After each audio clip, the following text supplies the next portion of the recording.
तो नमस्कार दोस्तों, कैसे हैं आप सभी। एक बार फिर से स्वागत है आपका मेरे यूट्यूब चैनल पे। तो जैसा कि मैथ तो जो है ख़त्म हो चुका है, लेकिन आज का पेपर भी हम देख लेते हैं। जो उत्तराखंड लोक सेवा आयोग की तरफ से जो आज एग्ज़ाम्स हुआ था, इन्वायरमेंट सुपरवाइज़र और कोऑपरेटिव सुपरवाइज़र का, पर्यावरण पर्यवेक्षक और सहकारिता पर्यवेक्षक का, तो इसका पेपर भी हम यहाँ पे देख लेते हैं कितना जो है पेपर इसका कठिन आया हुआ था। अगर पार्ट इसमें देखो, सेक्शंस ए में जो क्वेश्चंस आए हुए थे 25 क्वेश्चंस इसमें डिवाइड किए गए थे। 25 क्वेश्चंस ईच पार्ट्स में, यानी प्रत्येक सेक्शंस में 25 क्वेश्चंस यहाँ पे दिए गए थे। सेक्शन ए पे जनरल नॉलेज और जनरल स्टडीज़ था, जिसमें कि जो क्वेश्चंस पूछे गए थे करंट अफेयर से भी क्वेश्चंस यहाँ पे पूछे गए थे। जैसा कि आप सेकंड नंबर वाला क्वेश्चन आप यहाँ पे देख रहे हैं कि which one of the following countries was at the top of the medal, यानी जो एशियन एथलेटिक्स चैम्पियनशिप 2023 हुआ था, एशियन एथलेटिक्स चैम्पियनशिप 2023 में किस कंट्री को जो है सबसे ज़्यादा मेडल्स जो है मिले हुए थे। तो ये इस तरीके के करंट अफेयर्स पे क्वेश्चंस पूछा गया था। इसका जो करेक्ट आंसर चाइना है। तो इस तरीके के क्वेश्चंस यहाँ पे पूछे गए थे। इसके अलावा जो है 2030 का ही करंट अफेयर्स का जो है वर्ल्ड प्रेस फ्रीडम इंडेक्स 2030 में इंडिया की जो रैंकिंग थी वो कितनी थी, तो 161 जो है इसका आंसर था। लेकिन आंसर के लिए अलग से मैं वीडियो ले आऊँगा। लेकिन ये जो है जो करंट अफेयर्स के क्वेश्चंस भी यहाँ पे अच्छे खासे पूछे हुए थे। उत्तराखंड के भी जो है कुछ क्वेश्चंस यहाँ पे पूछे गए थे, क्योंकि उत्तराखंड का भी यहाँ पे पार्ट्स था। और जीके की अगर रीजनिंग की बात कर लेते हैं, यहाँ पे केवल 2 क्वेश्चन थे जो रीजनिंग के पूछे गए थे, दोनों ईजी थे। ठीक है, कंप्यूटर से भी यहाँ पे क्वेश्चंस पूछे गए थे। तो ये 25 क्वेश्चंस। उसके बाद सेक्शंस भी जनरल सब्जेक्टिव नॉलेज से।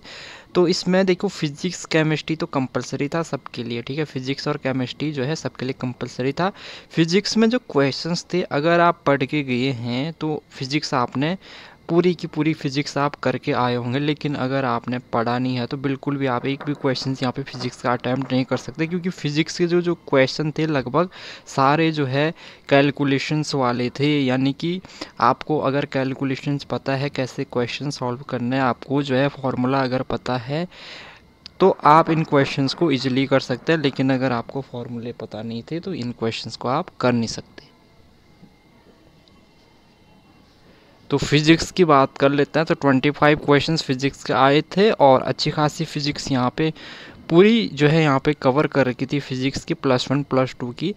और फिजिक्स के टोटल क्वेश्चन जो थे वो कैलकुलेशन बेसिस पे थे और न्यूमेरिकल बेसिस पे थे, फार्मूला बेसिस पे थे। तो अगर फिजिक्स में थोड़ा यहाँ पे फिजिक्स उन लोगों के लिए जो है प्रॉब्लम्स रही होगी जिन्होंने फिजिक्स को रिवीजन नहीं किया है, उन्होंने पढ़ा नहीं है फिजिक्स जो है, काफ़ी टाइम से उन्होंने फिजिक्स से दूरी बनाए रखी है, तो वो फिजिक्स उनके लिए दिक्कत ज़रूर की होगी। ठीक है, उसके बाद केमिस्ट्री आपके पास में आ गया। केमिस्ट्री में जो क्वेश्चंस पूछे गए थे, जैसे शुगर 51 से जो है केमिस्ट्री के क्वेश्चन, जैसे sugar dissolve in water due to the formation of, यानी जो शुगर है वो चीनी जो पानी में क्यों घुलती है, उसका जो कारण है। ठीक है, तो इसी तरीके से ये दे रखे थे। वांट ऑफ फैक्टर्स का क्वेश्चन दिया था यहाँ पे। हाइब्रिडाइजेशन भी क्वेश्चन पूछा गया था। और इसके अलावा जो है इलेक्ट्रो पीरियडिक टेबल से भी क्वेश्चंस यहाँ पे पूछा गया था। इसके अलावा जो सॉल्यूशन वाला चैप्टर्स है वहाँ से भी आपका क्वेश्चंस पूछा गया था। ठीक है, इसके अलावा आपका जो सॉलिड स्टेट वाला टेम्परेचर्स है वहाँ से भी क्वेश्चंस पूछा गया था। ऑर्गेनिक केमिस्ट्री से भी क्वेश्चंस यहाँ पे आए हुए थे। ठीक है, इसके अलावा जो है देखिए, ऑर्गेनिक केमिस्ट्री से क्वेश्चंस आए हुए थे। इसके अलावा जो आपका कोलाइडल सॉल्यूशंस है उससे भी चैप्टर्स यहाँ पे आए थे। टिंडल इफेक्ट पे क्वेश्चंस यहाँ पे आए थे। ठीक है, पॉलीमर से क्वेश्चंस यहाँ पे पूछे हुए थे। एक ही क्वेश्चन जो है पॉलीमर से आया था, जिसमें कि नेचुरल रबड़ इज़ मेड बाय द, ये आपका आया था कि जो नेचुरल रबड़ होता है उसमें जो मोनोमर्स होता है यूज कौन सा होता है, तो ये क्वेश्चंस भी यहाँ पे आया था। सॉलिड स्टेट से आप क्वेश्चंस देख रहे हैं, अच्छे खासे क्वेश्चन जो है इस चैप्टर से आए थे। इसके अलावा जो रेट ऑफ रिएक्शंस वाली जो आपका रेट वाला चैप्टर्स है केमिस्ट्री में, जिसमें आप फर्स्ट ऑर्डर की रिएक्शन, सेकंड ऑर्डर की रिएक्शंस आप देखते हैं, तो वहाँ से भी क्वेश्चंस यहाँ पे पूछा हुआ था। ठीक है, ऑप्शनल में जो है मैथ और बायोलॉजी थी। तो अगर हम बायोलॉजी की बात कर लेते हैं तो बायोलॉजी में भी सारे इन्होंने चैप्टर्स यहाँ पे कवर कर रखे थे, लेकिन बायोलॉजी का जो पोर्शन था वो इजी था, ठीक है। और मैथमेटिक्स में भी जो है क्वेश्चंस यहाँ पे जो है कैलकुलेशन बेसिस पे थे। तो जिनका ये ऑप्शनल था, जिन्होंने बायोलॉजी ली होगी वो बायोलॉजी करके आए होंगे, जिन्होंने केमिस्ट्री और मैथ ली होगी मैथ करके आए होंगे। ओवरऑल 125 जो है 125 टोटल यहाँ पे क्वेश्चन था, ठीक है। 125 क्वेश्चन था यहाँ पे टोटल। और जो 25 जो 100 क्वेश्चंस तो कंपलसरी थे, लेकिन जो 25 क्वेश्चन थे वो इन्होंने वैकल्पिक रखे हुए थे। उसमें आपको बायोलॉजी और मैथमेटिक्स में कोई एक पार्ट्स आपको लेना था। तो जो आपने फॉर्म में फिल किया होगा वो आपने यहाँ पे लिया होगा। अब यहाँ पे बात कर लेते हैं कट ऑफ की। तो कट ऑफ की देखिए, अब यहाँ पे सबसे पहले तो कट ऑफ्स की बात इसलिए करेंगे। यहाँ पे जो पेपर्स में जो आपका लिया था ये 100 मार्क्स का मैक्सिमम मार्क्स लिखा हुआ, जबकि यहाँ पे जो क्वेश्चंस थे 125 थे, ठीक है। तो इसका जो आप वो देखेंगे, जो इसका नोटिफिकेशंस भी आया था उसमें ये लिखा हुआ था कि भाई 25 question 25 question 25 question 25 questions, physics chemistry biology. Physics से 25 क्वेश्चंस आने थे, केमिस्ट्री से 25 क्वेश्चंस आने, 25 केमिस्ट्री, 25 क्वेश्चन जो है आपके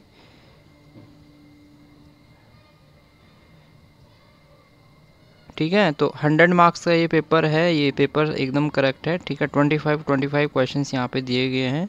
मैं मैथ को भी यहाँ पे अलग सेपरेट काउंट कर रहा था। तो यहाँ पे 100 मार्क्स का पेपर है, और जिसमें कि 25 में ये पार्ट्स जो है सेक्शंस डिवाइड है। अब अगर आप कट ऑफ की बात कर लेते हैं तो इस बार जो इस पेपर का जो कट ऑफ है वो आप देख, जो अगर आपकी बायोलॉजी ठीक गई है या मैथ ठीक गया है वो पोर्शन ठीक है, केमिस्ट्री ठीक गया है, जीके ठीक गया है, तो 25 75 प्लस 25, तो यहाँ पे जो है कट ऑफ्स जो है इसकी हमें 65 प्लस यहाँ पे देखने को मिल सकती है। ये क्यों देखने को मिलेगी 65? अगर फिजिक्स में जो है यहाँ पे फिजिक्स में अगर जो है मेरिट जो है जो स्टूडेंट्स की जो मेरिट है, कैंडिडेट की मेरिट है वो कम जाती है, यानी वहाँ पे क्वेश्चंस अगर उनके ज़्यादा गलत जाते हैं या भी अटैम्प्ट ना किए हो, तो तब यहाँ पे 65 अराउंड इसकी कट ऑफ जा सकती है। 65 टू 70 जो है यही कट ऑफ रहने वाली है, ठीक है। 65 टू 70 यहाँ पे जो है जनरल कैटेगरी वालों के लिए कट ऑफ रहने वाली है। और अगर फिजिक्स का पार्ट जिन्होंने अच्छा किया होगा तो तब यहाँ पे आपको 70 प्लस कट ऑफ देखने को मिल सकती है, ठीक है।